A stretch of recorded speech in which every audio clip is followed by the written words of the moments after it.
Good morning, dear students. In the previous lecture, we have discussed about the whole human respiratory system, including the lungs. In the next lecture, we have also discussed about the steps of respiration as well as the process of inhalation and exhalation, that is mechanism of breathing. We discussed that what will be the role of the pulmonary cavity, the thoracic cavity, the diaphragms and the muscles of our ribs, which play a major role in the mechanism of breathing. Another topic we have discussed is about the volumes and capacities. The respiratory volumes will be including all that air which we can normally inhale or we can forcefully inhale. And also discussed about the volumes of the airs which are the combination of several respiratory volumes which were known as respiratory capacities. Now we are moving on to the another next important topic in this chapter, which is the exchange of gases. हम gases के exchange की बात करने वाले हैं in our body. तो हमें पता है that in our body there are two main gases that are going to be exchanged. Oxygen, and it is being exchanged with carbon dioxide. The oxygen from the atmospheric air is taken in by our body for the oxidation of the food within our cells, and the carbon dioxide, which is a waste product of the cells, is going to be eliminated through our lungs by exhalation. We already know in brief about this mechanism, right? So why we talk about only oxygen and carbon dioxide and not nitrogen, right? क्योंकि हमारे environment में maximum तो nitrogen है, फिर oxygen है और फिर carbon dioxide है. तो जब नाइट्रोजन सबसे ज्यादा प्रोपोर्शन में होता है, क्योंकि हम बोलते हैं ना कि oxygen amount is 21% and about 78% क्या होता है, कार्बन डाइऑक्साइड नाइट्रोजन होता है. तो इतना नाइट्रोजन होने के बाद भी क्यों हम नाइट्रोजन गैसेस एक्सचेंज नहीं करते? Why do we focus only on oxygen and carbon dioxide? That is a question which you have to solve and bring me answers. Okay, तो अभी बात करते हैं about exchange of gases. So where this oxygen and carbon dioxide is going to be exchange. So there are two main sites where the gases are going to be exchanged. So exchange of gases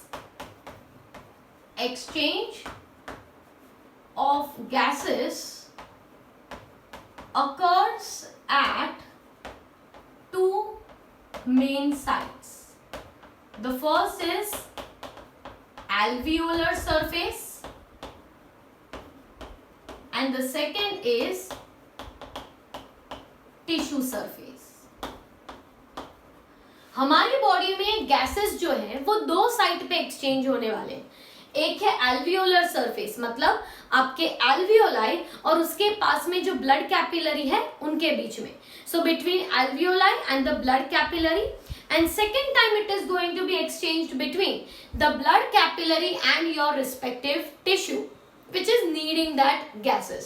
ठीक है, तो alveolar surface और tissue surface ये दो जगह पे gases exchange होते हैं. अब गैसेस एक्सचेंज होते हैं तो how do gases get exchange? Obviously by the process of diffusion. They are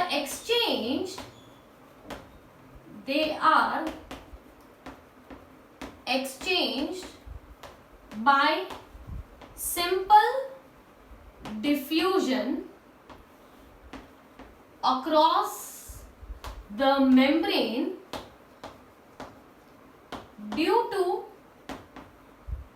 difference in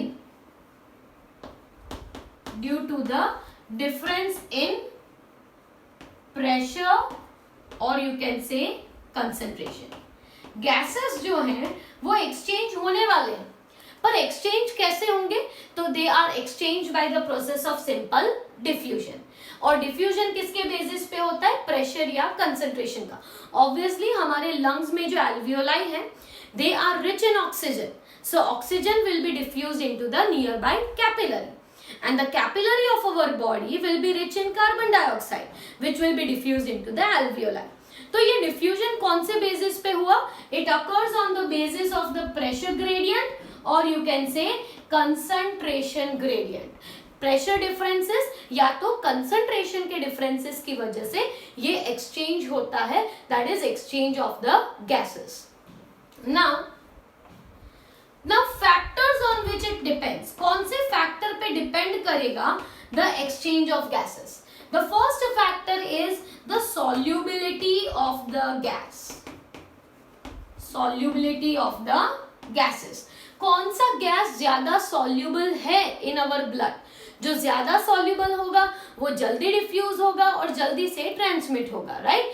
So solubility of gases is one of the most important factor which is going to affect the process of exchange of gases.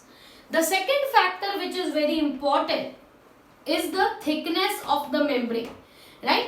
Thickness of the membrane मतलब जो जहाँ पे exchange हो रहा है, जैसे कि alveoli और ब्लड कैपिलरी के बीच में एक्सचेंज हो रहा है, तो एल्वियोलाई और ब्लड कैपिलरी की थिकनेस कितनी होनी चाहिए? ऑब्वियसली बहुत ही कम होनी चाहिए, तो ही एक्सचेंज जो है वो जल्दी से हो पाएगा.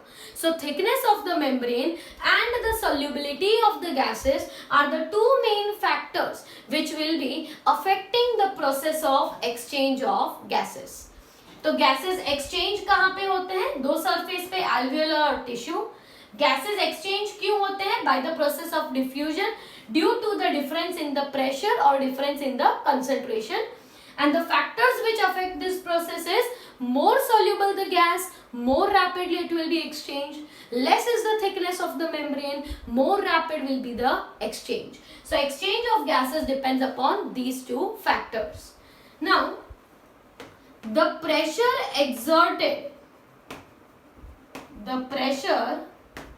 exerted by an individual gas in the mixture of gases is called partial pressure. It is called partial pressure. ये बहुत इंपॉर्टेंट है. What is partial pressure? जब हम बात करते हैं कि हम एयर इनहेल करते हैं, तो एयर इनहेल करने में सिर्फ ऑक्सीजन आए ऐसा नहीं होता, राइट? ऑक्सीजन, कार्बन डाइऑक्साइड भी आ रहा है, नाइट्रोजन भी आ रहा है, right? Rest of the harmful gases भी आ रहे हैं. तो हम जब इनहेल करते हैं तो there is a mixture of gases that is being inhaled. When we exhale, there is some mixture of gases that is going to be exhaled. So mixture of gases that we inhale, उसमें हर एक gas का जो pressure होता है, the pressure exerted by an individual gas in a mixture of gases. Gases के mixture में एक individual gas का pressure जो होता है, that is known as partial pressure. And therefore, partial pressure of oxygen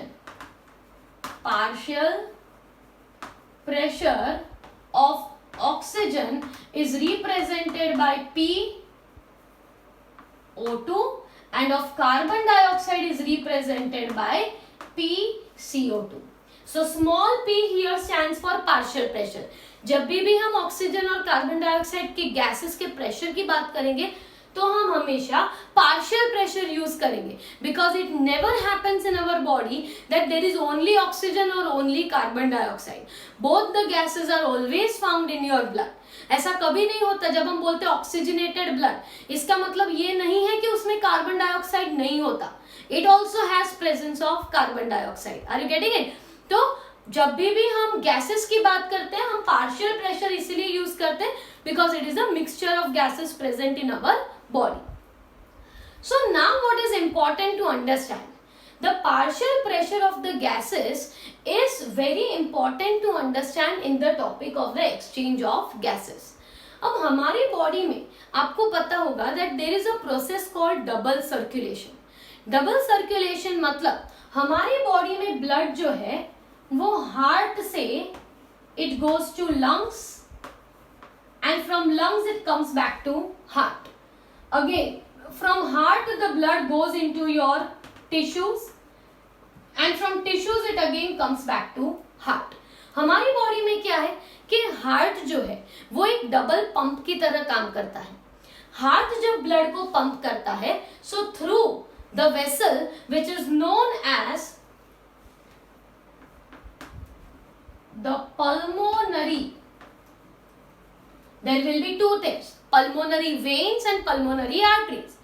Pulmonary veins are the one which will be carrying the oxygenated blood, whereas pulmonary arteries will be carrying deoxygenated blood. ठीक है, तो heart से deoxygenated blood जो है that is मतलब दोनों ही blood जो है वो एक्सचेंज होने वाले. हार्ट से ब्लड कहाँ पे पंप होता है? लंग्स में, और लंग्स से वापस कहाँ पे आता है? हार्ट. हार्ट से वापस ब्लड पंप होता है टिश्यूज में, और टिश्यूज से वापस आता है हार्ट. तो हार्ट से टिश्यूज कैसे जाएगा? Through systemic artery. The systemic arteries will be carrying the blood from heart to tissues, and the systemic veins are going to carry the blood from tissue back to heart. Same way, heart से जो blood lungs में जाता है वो deoxygenated blood है, and this deoxygenated blood will be carried out by pulmonary artery, and the lungs will be having pulmonary vein which will be bringing oxygenated blood to your heart. ये बहुत बहुत ध्यान से समझिए. Pulmonary artery is the only artery which carries the deoxygenated blood from your heart to the lungs. Pulmonary vein is the only vein which will be carrying out oxygenated blood from the lungs to your heart. Okay, फिर heart से कहाँ जाएगा? to the tissues, that is systemic artery, and back from the tissues to the heart, that is systemic vein. Okay, so I guess this much is going to be clear. This much topic is going to be clear. Okay, अब यहाँ पे बात करते हैं how the exchange is going to occur. So there is going to be a gradient of oxygen. Gradient of oxygen is in which direction? Alveoli to the blood to the tissues. Oxygen सबसे ज्यादा कहां पे होगा? Alveoli. उसके बाद कहां पे होगा? ब्लड. और सबसे कम कहां पे होगा? टिश्यूज में. सेम वे अगर हम ग्रेडियंट ऑफ CO2 की बात करें तो CO2 सबसे ज्यादा कहां होगा? टिश्यूज में. टिश्यूज से के बाद CO2 कहां पे होगा? ब्लड में. और ब्लड के बाद कहां पे होगा? एल्वियोलाई में. तो यहाँ पे समझने की क्या बात है? दैट एनवायरमेंट जो है it is having a partial pressure of oxygen 159 mmHg and the partial pressure of carbon dioxide is going to be hardly 0.3 mmHg. mmHg that is for the mercuric pressure. ठीक है, तो यहाँ पे जब भी हम एयर को इनहेल करते हैं so there is some amount of oxygen entering into our alveoli, and that is partial pressure of oxygen which is 104 mmHg in your alveoli, and partial pressure of carbon dioxide in your alveoli is 40 mmHg. Carbon dioxide कितना है? 40 mmHg और oxygen कितना है? 104. ये difference क्यों है? क्योंकि environment में कम होता है कार्बन डाइऑक्साइड और ज्यादा क्या होता है? ऑक्सीजन. राइट, तो ऑक्सीजन ज्यादा होता है, इसलिए ऑब्वियसली ऑक्सीजन का पार्शियल प्रेशर जब हम इनहेल करते हैं तो ज्यादा होता है. अब क्या होगा? That amount of oxygen is 104 and the partial pressure of carbon dioxide is 40. Now we know that this is the pulmonary artery coming from your heart to your lungs. But pulmonary artery में कैसा blood है? Deoxygenated blood. मतलब ऐसा blood जिसमें carbon dioxide ज्यादा है और oxygen कम है. ऑक्सीजन कम होने की वजह से जो ऑक्सीजन है that gets diffused from alveoli to your blood capillary. Oxygen gets diffused from the alveoli to the blood capillary. Whereas this was which type of blood? Carbon dioxide containing blood, क्योंकि वो क्या है? Deoxygenated blood है.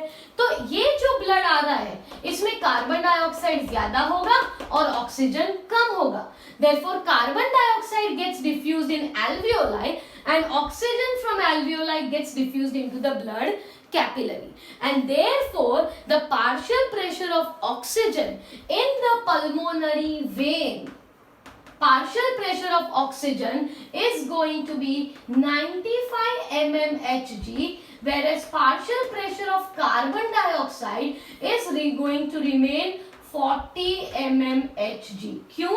क्योंकि carbon dioxide तो remove हुआ है, ठीक है, एंटर क्या हुआ है? ऑक्सीजन. वापस समझिए, हार्ट है, हार्ट जब ब्लड को पंप करता है तो deoxygenated blood through the pulmonary artery goes to your lungs.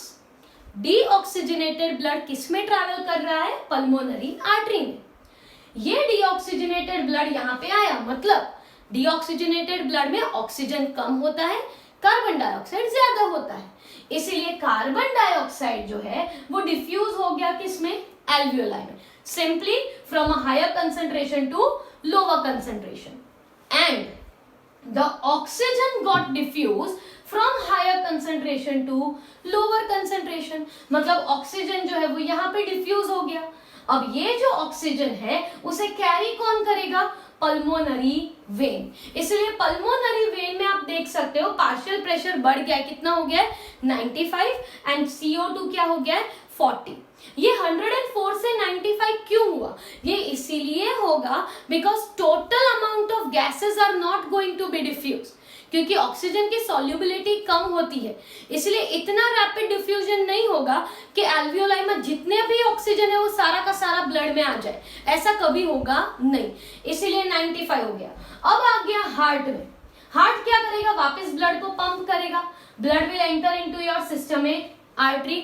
Systemic artery में कोई चेंज नहीं होगा, इसीलिए partial pressure of oxygen remains 95 and partial pressure of carbon dioxide remains 40 mmHg. अब यहाँ सिस्टमिक आर्टरी उसे सप्लाई कर रही है टू अ टिश्यू. अब टिश्यू को सप्लाई जब वो कर रहा है तो टिश्यू के अंदर हो रहा है कैटाबॉलिक एक्टिविटीज, जिसकी वजह से टिश्यू में कार्बन डाइऑक्साइड ज्यादा होता है और ऑक्सीजन बहुत ही कम होता है. तो at the tissue surface the partial pressure of oxygen and carbon dioxide is going to be different. Partial pressure of CO2 is going to increase to 45, whereas partial pressure of oxygen becomes 40. What is the reason? क्योंकि oxygen जो है वो capillary में से गया किसमें? Tissue में, और कार्बन डाइऑक्साइड जो है वो टिश्यू में से कहां पे आ गया? Into the capillary. राइट, ये डिफ्यूजन जो है वो रिवर्स हो गया है. यहाँ पे ऑक्सीजन जो है वो कैपिलरी में आ रहा है, इसलिए partial pressure of oxygen is increasing, but अब वो ऑक्सीजन कौन ले लेगा? टिश्यूज. इसलिए 95 से वैल्यू क्या हो गई? 40, और कार्बन डाइऑक्साइड तो यहाँ पे बन ही रहा है, इसलिए 40 की जगह पे CO2 बढ़ गया, कितना हो गया? 45. अब 40 एंड 45 अगर ऐसा पूछा जाए what is the partial pressure of oxygen in deoxygenated blood, तो डीऑक्सीजनेटेड ब्लड में ऑक्सीजन कितना है? 40. अगर पूछा जाए partial pressure of carbon dioxide in oxygenated blood, तो ऑक्सीजनेटेड ब्लड ये है, उसमें partial pressure of carbon dioxide कितना है? 40. Right, that is how you have to remember this tricky topic. It's very very essential. अब सिस्टमिक वेन तो उसे carry कर रहा है, कहां पे ले जाएगा? हार्ट. हार्ट उसे क्या करेगा? पंप करेगा. पंप करेगा तो वापस डीऑक्सीजनेटेड ब्लड किस में आया? पल्मोनरी आर्टरी में. तो पल्मोनरी आर्टरी में what will B value of O2? The value of O2 will be 40 and value of CO2 will be 45. इसलिए CO2 कहां जाएगा? कैपिलरी से एल्वियोलाई, और O2 कहां जाएगा? फ्रॉम द 104 टू 40 डिफ्यूज होगा अंदर वापस. Are you getting it? So that is how the exchange is going to occur at the two surfaces.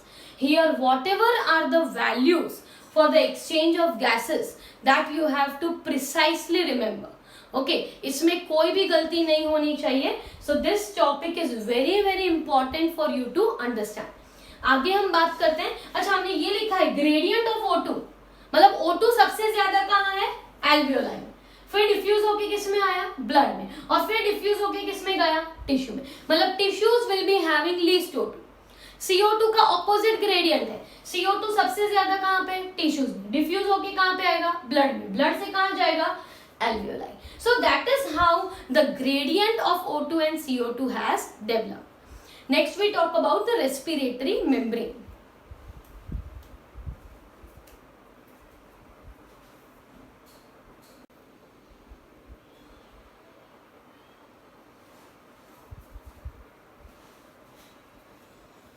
So further discussing about the exchange of gases, we said that there is a gradient that has developed between the alveoli to the blood to the tissues, that is for oxygen, and similarly for carbon dioxide it is from your tissues to the blood to the alveoli. Now solubility of carbon dioxide is more than that of oxygen, and it is about 20 to 25 times more than the solubility of the oxygen. So we mentioned that the solubility of carbon dioxide is 20 to 25 times more than the oxygen, and therefore the diffusion of CO2 per unit difference in the partial pressure is more than oxygen, right. Oxygen जो है, carbon dioxide जो है, उसकी solubility 20 to 25 times ज्यादा है than the solubility of the oxygen. ज्यादा solubility होने की वजह से ये जो रैपिडली डिफ्यूज होगा, there will be a rapid diffusion of the carbon dioxide that is going to occur per unit difference in the partial pressure of क्योंकि difference partial pressure का जो है वो कम होगा, और डिफरेंस जो है उसकी वजह से there will be rapid exchange of the carbon dioxide gas as compare to the oxygen. Now when we talk about that where this exchange is going to occur, उसकी थिकनेस कितनी है, तो उसे हम कहते हैं रेस्पिरेटरी मेम्ब्रेन. ये जो डिफ्यूजन है that is going to occur across the, diffusion किसके अक्रॉस होने वाला है, रेस्पिरेटरी मेम्ब्रेन के अक्रॉस. तो ये जो रेस्पिरेटरी मेम्ब्रेन है उसमें 3 लेयर्स हैं, that is the squamous epithelium of alveolar wall, right. Second thing that is present is the basement substance between the two, basement substance, and the third layer that is present is the endothelium of blood capillary. मतलब 3 layer है यहाँ पे. सबसे पहला layer the squamous epithelium layer of the alveolar cavity. Alveoli जो है it is bound by only a single layered cells of squamous epithelium, ठीक है. उसके बाद ये जो बीच में जगह है उसे कहते हैं basement substance, okay. And the third layer is the endothelium of the blood capillary. Capillary के एपिथेलियम को एंडोथेलियम कहा जाता है, इसलिए endothelium of the capillary. And this overall diameter और ओवरऑल डायमेंशन, ठीक है, is less than 1 millimetre. 1 millimetre से भी कम होती है इसकी thickness. And this supports, this is going to support the exchange of gases. What is going to happen? This thickness, this less is the thickness, rapid will be the exchange of the gases. So here that is all about the exchange of gases. Do remember double circulation and the questions like, जैसे कि अगर ऐसा पूछा गया है that what is the partial pressure of oxygen in oxygenated blood, तो उसके लिए पहले पता होना चाहिए ऑक्सीजनेटेड ब्लड किस में फ्लो हो रहा है. सिस्टमिक आर्टरी में फ्लो हो रहा है और पल्मोनरी वेन में फ्लो हो रहा है. डीऑक्सीजनेटेड ब्लड किस में फ्लो होता है, तो डीऑक्सीजनेटेड ब्लड सिस्टमिक वेन में और पल्मोनरी आर्टरी में फ्लो हो रहा है. और उनके बेसिस पे आपको याद रखना पड़ेगा that what will be the gases exchange among और the partial pressure of the gases that are being exchange. So that is the topic of exchange of gases. And in the next lecture we will talk about the transport of the gases, because once the gases are exchanged, next is they need to be transported to the different parts of the body.